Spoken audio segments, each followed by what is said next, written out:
मैं अमित शुक्ला आपके अपने YouTube channel AK study note में आप सभी का स्वागत है। आज हम भूगोल विभाग 3 यानी तृतीय प्रश्न पत्र यानी कि इम्पोर्टेंट प्रश्न होगा आपका सुदूर पूर्व एशिया, जो आने वाले पेपर में आपको सत्र में ये बहुत ही इंपॉर्टेंट होगा। यानी सेशन जो आपका चलने वाला है आपका, वो चीन के प्रमुख औद्योगिक यानी प्रदेशों का वर्णन, यानी कि जो चीन के प्रमुख औद्योगिक क्षेत्र हैं और किस क्षेत्र में डिवाइड हुए हैं, तो ये चीज़ें आपको इसमें मैं आपको बताऊंगा। बीए वालों के लिए इंपॉर्टेंट है, यानी कि बी थर्ड वालों के लिए जो पार्ट थर्ड यानी कि जो ऑप्शनल क्वेश्चन आते हैं, ऑप्शनल पेपर आते हैं, तो उसमें आपको बीए के यानी भूगोल के जो पार्ट थर्ड है सुदूर पूर्व एशिया, तो उनके लिए ये इम्पोर्टेंट होगा, क्योंकि ये सारे पेपर में आते हैं। तो जो जो मैं टॉपिक आपको पढ़ाते जा रहा हूँ दोस्तों, आप इसको रिवाइज़ करते जाइए, क्योंकि मैं आने वाले वीडियो में आपको और जापान का हुआ, उसके बाद में फिर ताइवान का हुआ, तो इन सारी चीज़ों में मैं आपको बताऊँगा दोस्तों। और मज़े की बात ये है दोस्तों कि आने वाले जो पेपर में है, मैं और सारी चीज़ें जो उनकी व्यापार कैसे हुई थी, उनकी जलवायु कैसी थी, तो ये चीज़ें मैं आपको क्लियर करूँगा। इसमें आपको सबसे इम्पोर्टेंट आपका ये जो मैं आपको आज सेशन पढ़ाने की चैप्टर जो आपका चल रहा है, वो आपका चीन के प्रमुख औद्योगिक प्रदेशों का वर्णन है। यानी कि उसके उनके वर्णन करे किए गए हैं, उनके प्रदेशों में कौन कौन से प्रदेश कहाँ कहाँ इनका मुख्य औद्योगिक क्या था, तो ये चीज़ें इसमें आपको मिलेगी दोस्तों। आइए चलते हैं, हम आपको लेके चलते हैं अपने टॉपिक की ओर। और अगर हमारी वीडियो आप लोग को अच्छी लगे दोस्तों, तो इसके साथ लाइक और सब्सक्राइब भी करते रहिए। आपका जो प्रश्न है दोस्तों, प्रश्न क्या है? प्रश्न नंबर 1 आपका है, चीन के प्रमुख औद्योगिक प्रदेशों का वर्णन कीजिए। यानी कि जो चीन का प्रमुख औद्योगिक प्रदेश है, यानी इंडस्ट्रियल रीजन ऑफ चाइना, ये इंपॉर्टेंट है दोस्तों आपका। इसमें आपको मैंने बताया कि इसमें दिया गया था कि 1949 ईस्वी से पूर्व चीन एक कृषि प्रधान देश था। यानी कि 1949 से पूर्व से ही एक कृषि प्रधान देश में आया करता था चीन। यहाँ साम्यवादी सरकार की स्थापना के पश्चात औद्योगिक विकास प्रारंभ हुआ। किसी किसी स्थान पर विविध उद्योग विकसित हो गए और वे औद्योगिक क्षेत्र बन गए थे। ऐसे औद्योगिक क्षेत्रों का विस्तृत भाग पर प्रसार होने के फलस्वरूप औद्योगिक प्रदेशों का उदय हुआ। संप्रति चीन में 3 प्रमुख औद्योगिक प्रदेश एवं दर्जन से अधिक लघु औद्योगिक क्षेत्र हैं। प्रमुख औद्योगिक प्रदेश अधोलिखित हैं। नंबर 1 कौन कौन से हैं? उत्तरी पूर्वी औद्योगिक प्रदेश।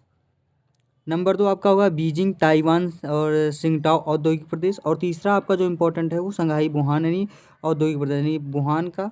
उसके बाद में फिर बीजिंग हो गया आपका, और उत्तरी पूर्व औद्योगिक प्रदेश। ये तीनों आपके इम्पोर्टेंट है दोस्तों।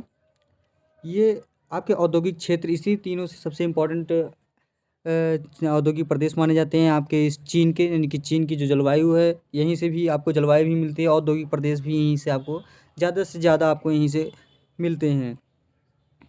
चलिए लेके चलता हूँ आगे। अब आपका जो हेडिंग है, मेन हेडिंग है, वो उत्तरी पूर्व औद्योगिक प्रदेश। यह चीन का प्राचीनतम एवं बृहत्तम औद्योगिक प्रदेश है। इसका विस्तार चीन के उत्तरी पूर्वी तट से लेकर मंचूरिया तक है। इसके अंतर्गत दक्षिणी हेलुंगकियांग, किरिन एवं लियाओनिंग प्रदेश सम्मिलित हैं। इस प्रदेश का औद्योगिकरण हुआ 1937 ईस्वी में प्रारंभ हुआ, जब जापानियों ने यहाँ लौह इस्पात का कारखाना खोला। संप्रति इस प्रदेश में 150 से अधिक कारखाने हैं। इस प्रदेश में लौह इस्पात, इस्पात के pipe, motor, rolling mill, Aloh धातु उद्योग, रसायन, चीनी, कागज, सीमेंट, भारी मशीन इत्यादि आदि के कारखाने हैं। इस प्रदेश में औद्योगिक कच्चा माल पर्याप्त मात्रा में सुलभ है। यहाँ लौह अयस्क, बॉक्साइट, एंटीमनी, तांबा, चूना पत्थर, जिप्सम आदि खनिज पदार्थ प्रचुर मात्रा में मिलते हैं। औद्योगिक क्षेत्रों में ऊर्जा की आपूर्ति के लिए यहाँ पर्याप्त कोयला और खनिज तेल पाया जाता है। इस प्रदेश में जल विद्युत का विकास भी हुआ। इस प्रदेश में स्थित यानी फेंगमेन जल विद्युत केंद्र चीन की बृहत्तम जल विद्युत उत्पादक केंद्र है। लौह इस्पात कारखानों में कच्चा लोहा एवं इस्पात के अतिरिक्त इस्पात की चादर, पाइप एवं अन्य वस्तुओं का भी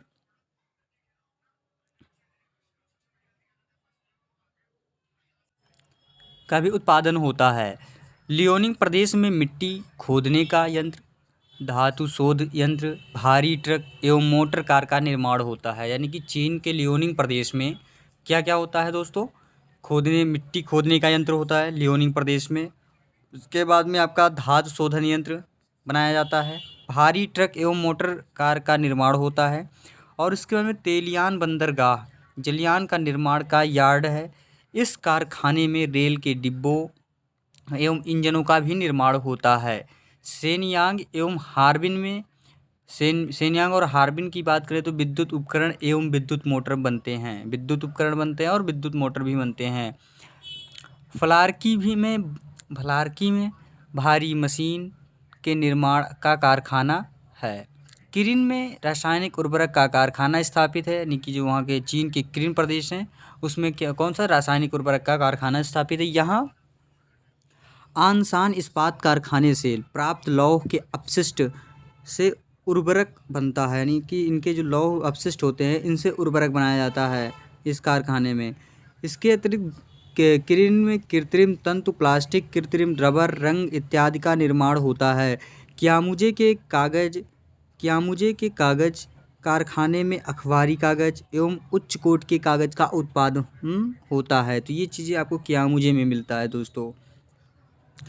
इस औद्योगिक प्रदेश में सोयाबीन एवं कपास का मुख्य कृपुज है। यानी कि उपज भी होता है। इनका प्रयोग औद्योगिक कच्चा माल के रूप में होता है। चीन के कुल औद्योगिक उत्पादन 30% भाग इस प्रदेश से प्राप्त होता है। इस प्रदेश का प्रमुख औद्योगिक केंद्र आनसान इम्पोर्टेंट है। ये आपके इम्पोर्टेंट दोस्तों, यानी कि जो इसके देश होते हैं प्रमुख प्रदेश हैं जहाँ से औद्योगिक केंद्र का अनशन होता है। इसमें आपका होगा औद्योगिक केंद्र आनसान, तेलियान, हार्बिन, कियामुजे यानी कि जो अखबारी कागज़ का होता है दोस्तों। उसके में लूटा, पेनकी और चांगचुंग विशेष उल्लेखनीय हैं। तो ये दोस्तों आपके इम्पोर्टेंट थे ये आपके प्रदेश, जो इसमें आपको सारी चीज़ें मैंने आपको इस टॉपिक में बताया। हमें ये लगा होगा कि दोस्तों कि आपको इस चीज़ में आपको कुछ चीज़ें समझ में आई होंगी कि क्या इसमें कौन कौन से प्रदेश में क्या क्या चीज़ें उत्पादन होता है दोस्तों। तो दोस्तों इसके साथ अगर हमारे वीडियो अच्छा लग रहा हो तो दोस्तों लाइक और सब्सक्राइब भी करते रहिए। दूसरा है बीजिंग ताइवान सिंगटाओ औद्योगिक प्रदेश। यह त्रिभुजाकार औद्योगिक प्रदेश पीत नदी के डेल्टाई समतल भाग के अधिकांश क्षेत्र में विस्तृत है। यानी कि त्रिभुजाकार औद्योगिक प्रदेश यानी पीत नदी के जो वहाँ की नदी है, पीत नदी इंपॉर्टेंट नदी है, समतल भाग के अधिकांश क्षेत्र में विस्तृत है। बीजिंग, ताइवान एवं सिंगटाओ इस औद्योगिक प्रदेश में लौह, धातु, कोयला, टंगस्टन, जिप्सम इत्यादि खनिज पदार्थ अधिक मात्रा में मिलते हैं। इम्पॉर्टेंट है। शांसी एवं शेंसी प्रदेशों में चीन का लगभग 70% कोयला भंडार है। यानी सही इंपॉर्टेंट है। यानी शांसी एवं शेंसी प्रदेशों में चीन का 70% कोयला भंडार है। यानी किसमें? शांसी और शेंसी प्रदेश में। अब बात की जाए गया कृषि उपजों पर कपास, तंबाकू एवं सोयाबीन का प्रयोग औद्योगिक कच्चा माल के रूप में होता है। यानी कि कहाँ पे दोस्तों? कृषि उपजों में। अब बात करें तो होंगहो एवं उसकी सहायक नदियाँ के जल में प्रचुर मात्रा में ऊर्जा का उत्पादन होता है। मेनसेन जल विद्युत योजना एवं मस्कयू जल विद्युत केंद्र चीन के बृहत्तम जल विद्युत केंद्रों में से हैं। कोयले की अधिकता के कारण यहाँ अधिक मात्रा में ताप विद्युत का भी उत्पादन होता है। लौह इस्पात उद्योग, सूती वस्त्र उद्योग, रसायन उद्योग, धान कूटना आदि इसका प्रदेश का मुख्य उद्योग है। इंपॉर्टेंट है दोस्तों। यानी कि लौह इस्पात उद्योग, सूती वस्त्र उद्योग, रसायन उद्योग, धान कूटना आदि इस प्रदेश के मुख्य उद्योग हैं। लौह इस्पात के कारखाने ताइवान, बीजिंग एवं टिंडियशन में अवस्थित है। सूती वस्त्र उद्योग यानी सूती वस्त्र उत्पादन के प्रधान केंद्र टिएनटिसन क्या है दोस्तों? टिएनटिसिन, सिंगटाओ, सिनान एवं झेंगझाऊ हैं। सूती वस्त्र उद्योग इस प्रदेश का प्राचीनतम उद्योग है। इस औद्योगिक प्रदेश में चीन का 22% औद्योगिक उत्पादन होता है। दोस्तों अगर इसमें आपको कोई त्रुटि मिल रही है तो आप हमारे कमेंट बॉक्स में ज़रूर बताइएगा। कोई भी गलती हो रही है तो आप कमेंट बॉक्स में ज़रूर बताइए, जिससे कि इस वीडियो में थोड़ा बहुत सुधार आए। तो दोस्तों, हमारी वीडियो अगर अच्छी लग रही हो तो लाइक और सब्सक्राइब भी करते चलिए दोस्तों। मैं आपको जो भी आपको जितने लायक मैं आपको समझता हूँ, आपके पेपर में जितने आने लायक होते हैं, मैं आपको पूरा कोशिश कर रहा हूँ कि आपको पूरा चीज़ सिखाई जाए। तो दोस्तों, आगे चलते हैं। क्या टॉपिक में आपका क्या चीज़ें इंपॉर्टेंट है, तो मैं इंपॉर्टेंट चीज़ आपको बता रहा हूँ कि पेपर में 100 to 100% आपके फंस जाए। तो आगे क्या था, साम्यवादी शासनकाल में इस प्रदेश के सूती वस्त्र उद्योग की काफ़ी प्रगति हुई। उपर्युक्त उद्योगों के अतिरिक्त यहाँ सिगरेट, वनस्पति तेल एवं सीमेंट के कारखाने भी हैं। इस प्रदेश में परिवहन तंत्र विकसित, टिएनडिसिन एवं सिंगटाओ समुद्र पत्तनों में औद्योगिक कच्चे मालों एवं उत्पादनों के आयात एवं निर्यात की सुविधाएं हैं। इस औद्योगिक प्रदेश में बीजिंग, टिएनडिसिन, ताइयुआन, सिंगटाओ, सिनान एवं चेंगचाओ और प्रमुख औद्योगिक केंद्र हैं। ये इंपॉर्टेंट था दोस्तों। अब आपका जो तीसरा है वो संघाई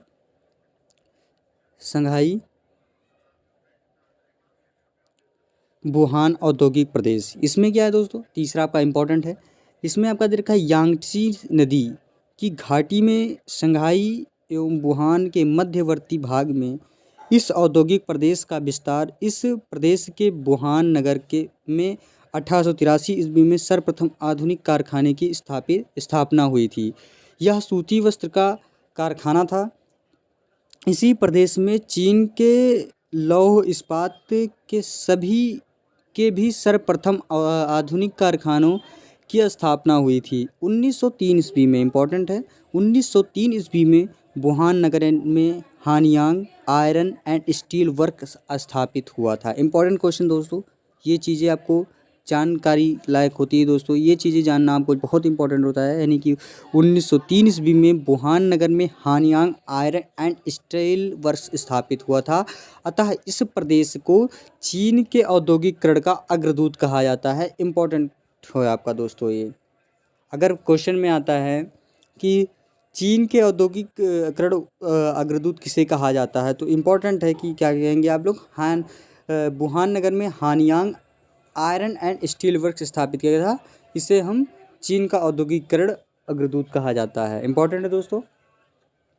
नेक्स्ट आपका आता है इसी के साथ, इसी प्रदेश में चीन के लौह इस्पात के सबके भी सर्वप्रथम आधुनिक कारखाने की स्थापना हुई थी।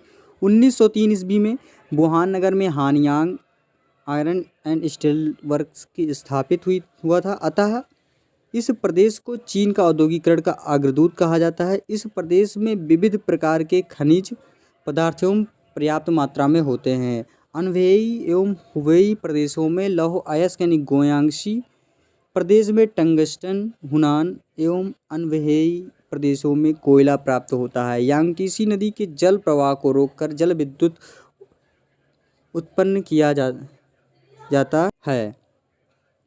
इस प्रदेश में अनेक औद्योगिक केंद्र हैं। अकेले संघाई नगर चीन के कुल औद्योगिक उत्पादन का 20% उत्पन्न करता है। चीन की बृहत्तम सूती वस्त्र उद्योग केंद्र के कारण इस नगर को हम कहते हैं चीन का मैनचेस्टर कहा जाता है। यहाँ सूती वस्त्र के 65 कारखाने हैं। सूती वस्त्र उद्योग के लिए शंघाई के अतिरिक्त टिकाऊ एवं नानकिंग भी महत्वपूर्ण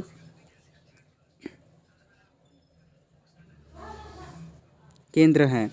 वुहान में पहले से ही लोहा इस्पात का एक कारखाना था और प्रथम पंचवर्षीय योजना काल में एक नए कारखाने की स्थापना हुई। वुहान इस औद्योगिक प्रदेश का एक बृहत वाणिज्यिक केंद्र भी है। यहाँ रेल एवं परिवहन की काफ़ी सुविधाएं हैं।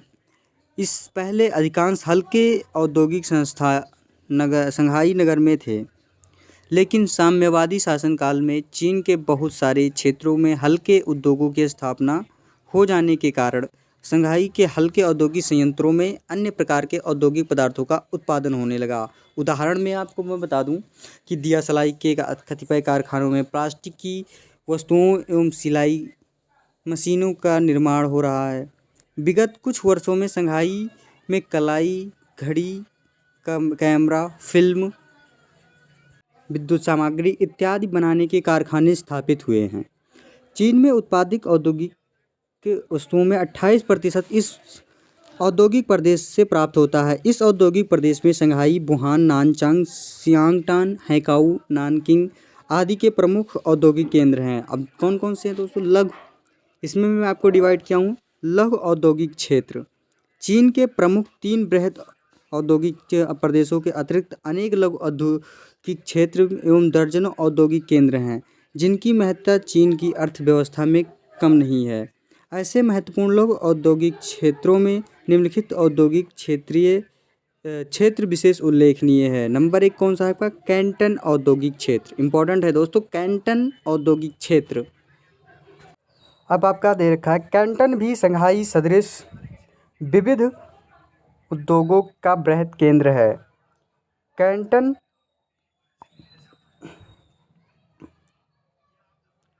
औद्योगिक क्षेत्र में औद्योगिक समूह कैंटन कोईलून रेल मार्ग के किनारे स्थित नगरों में पाया जाता है। यहाँ रेशमी एवं सूती वस्त्र, जूट के सामान, मिट्टी के बर्तन, कागज एवं जलयान उद्योग स्थापित हैं। इस क्षेत्र में खाद्य पदार्थ एवं अनेक उपभोक्ता वस्तुएं निर्मित होती हैं। भारी उद्योगों का विकास कम हुआ। 1958 ईस्वी में यहाँ लौह इस्पात उद्योग स्थापित हुआ, जिसमें गोयांगडुंग प्रदेश से लौह अयस्क की आपूर्ति होती है। कैंटन दक्षिणी चीन का बृहत्तम नगर एवं समुद्र पतन है। यह गोयांगजी एवं गोयांगडुंग प्रदेशों के परिवहन मार्गों का केंद्र अवस्थित है, इसलिए यहाँ विविध हल्के उद्योग का विकास होना स्वाभाविक है। नंबर 2 आपका क्या है दोस्तों? नंबर 2 आपका आ गया। दूसरा नंबर हांगकांग औद्योगिक क्षेत्र। इंपॉर्टेंट है। पहला आपका था कैंटन औद्योगिक प्रदेश। अब दूसरा आपका आ गया हांगकांग औद्योगिक प्रदेश। इंपॉर्टेंट है। कैंटन से 100 किलोमीटर दक्षिणी पूर्व में हांगकांग नगर स्थित है। यह पूर्वी एशिया का एक महत्वपूर्ण औद्योगिक केंद्र है। यह मुख्य बंदरगाह एवं ब्रिटेन का पूर्व उपनिवेशक है। मुख्य बंदरगाह होने के कारण यहाँ निर्मित वस्तुएं सस्ती होती हैं, जिनकी विदेशों में पर्याप्त मांग है। यह उपभोक्ता वस्तुओं के उद्योगों का प्राधान्य है। सूती वस्त्र, हल्के धातु के पदार्थ एवं प्लास्टिक के सामान यहाँ के मुख्य औद्योगिक उत्पादन है। महत्वपूर्ण स्थित एवं बंदरगाह की सुविधा के कारण हांगकांग का औद्योगिक विकास संभव हुआ है। चीन में साम्यवादी शासनकाल में शंघाई एवं कैंटन से पर्याप्त संख्या में कुशल श्रमिक यहाँ आकर बस गए हैं। यह एक बृहद व्यावसायिक केंद्र बन गया। चीन में अनेक औद्योगिक केंद्र भी हैं, जहाँ एकांकी अथवा अनेक उद्योग स्थित हैं। ऐसे प्रमुख औद्योगिक केंद्रों में मारामाई, उरुमची, चेंगियन, लेचाऊ, कुर्निश, लहासा आदि विशेष उल्लेखनीय हैं। तो दोस्तों आपका ये जो क्वेश्चन था, ये बहुत ही इम्पोर्टेंट क्वेश्चन था दोस्तों, क्योंकि मैंने आपको सारी चीज़ें मैंने बताई। इसमें कौन कौन से लघु उद्योग प्रदेश थे, कहाँ से क्या चीज़ें उत्पन्न हुआ होती हैं, क्या क्या चीज़ें हमारी बाहरी चीज़ों में आती है, तो सारी चीज़ें मैंने आपको बता दिया। इसमें से आपको कोई चीज़ें अलग से ढूंढने की बात नहीं है कि मैं कहाँ से ढूंढूंगा। सारी चीज़ें मैंने इसमें आपको इंक्लूड कर दिया है दोस्तों, तो कोई दिक्कत नहीं है दोस्तों। अगर आपको हमारी वीडियो अच्छी लग रही है तो दोस्तों लाइक और सब्सक्राइब भी करते रहिए साथ साथ। मैं इसी के साथ अगले सेशन में आऊँगा दोस्तों, आपको जापान के औद्योगिक प्रदेश, उसके बाद में फिर उसके सारे चीज़ें दक्षिणी चीज़ों में क्या क्या आ रही है, यानी कि उसके जलवायु की चीज़ों में जलवायु की जो भी आपको, अगर आपकी जो क्वेश्चन फंस रहे हैं दोस्तों, आपको कमेंट बॉक्स में आप करिए, मैं उसको आपको कहीं ना कहीं से ढूंढ के ज़रूर ला के दूंगा दोस्तों। इसी के साथ दोस्तों धन्यवाद, और आपको मैं जय हिंद करता हूं दोस्तों। अगर आपको वीडियो अच्छी लग रही हो तो लाइक और सब्सक्राइब भी करते रहिए दोस्तों। मैं अगली वीडियो के साथ आऊँगा।